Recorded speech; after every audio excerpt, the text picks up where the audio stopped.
We're going to do an exfoliation facial, and I'm going to be using a microdermabrasion machine that runs on baking soda, so it's non-toxic on the skin, and that does a physical exfoliation. It's going to physically go in there and remove some of the external layer of skin, the dead skin cells.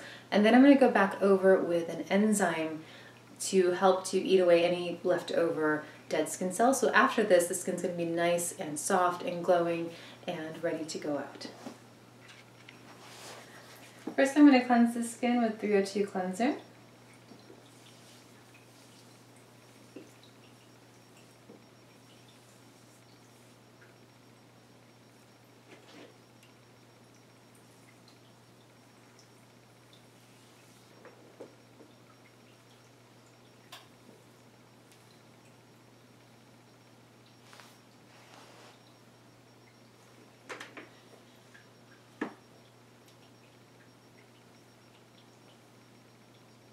To degrease the skin, I like to use this before I do a peel or microdermabrasion or before extractions because it's also antibacterial.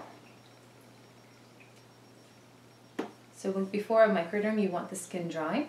And I'm going all the way down to the décolleté because men have décolletés as well and they need to take care of them. It tends to pre-age faster than the rest of our skin. Just because of the angle, we tend to get more sun there. I'm going to dry any residual moisture in the skin. You want the skin nice and dry before you do a microderm. You don't want any moisture getting into the machine because that can cause issues. It doesn't matter what brand of machine you have.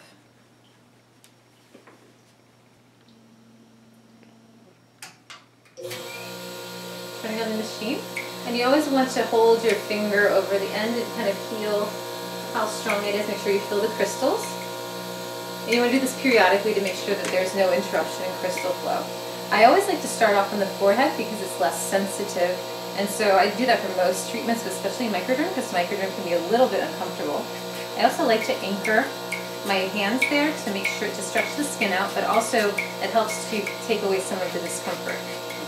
And I like to do vertical and horizontal lines on each section.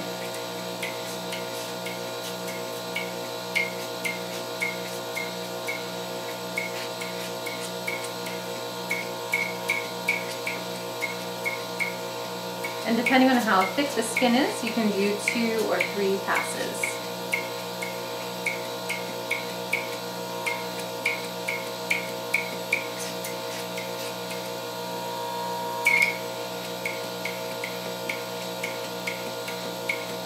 Now this area is the most sensitive, so you always want to get some feedback. You doing okay with that one? Mm-hmm. I have a very stoic patient on the table. Some people are a lot more sensitive.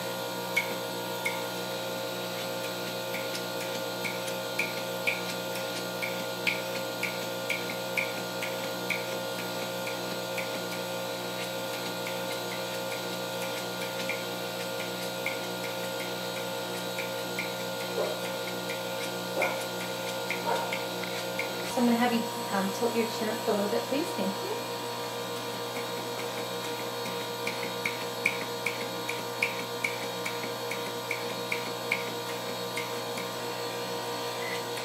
And again, I'm anchoring the skin to keep it taut. And I'm going to go back over the décolleté area. I'm using the smaller tip now. And the great thing about using the baking soda crystals is that you can go over the eyes, the nose, and the mouth because the crystals are edible. They're just baking soda. When using aluminum oxide crystals, they are toxic and you shouldn't go close to the orifices.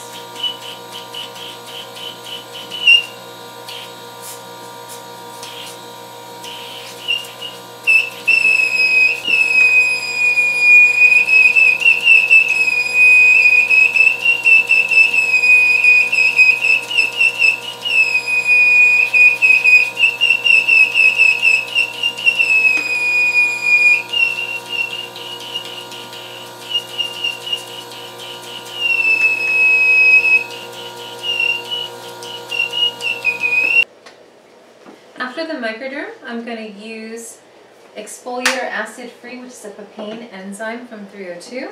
And this is just going to kind of clean up any residual dead skin after the Microderm. I'm going to leave this on the skin for about 10 minutes.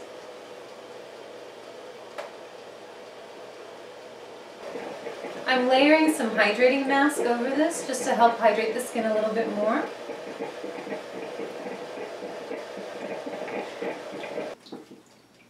Need some more of the 302 cleanser to wash everything off. You do want to make sure that you really, anytime you use an enzyme or a peel for sure, you want to make sure that you fully remove it afterwards.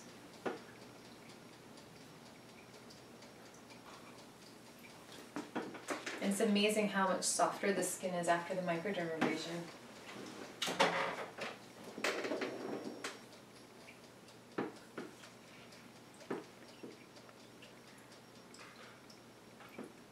At the end, I'm going to use some Revive, followed by Remedy RX.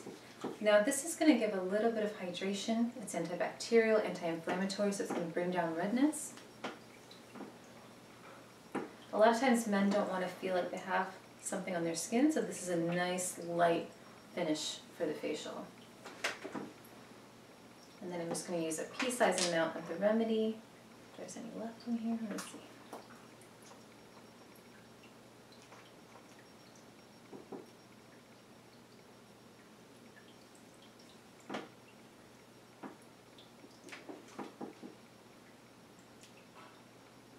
And that's it.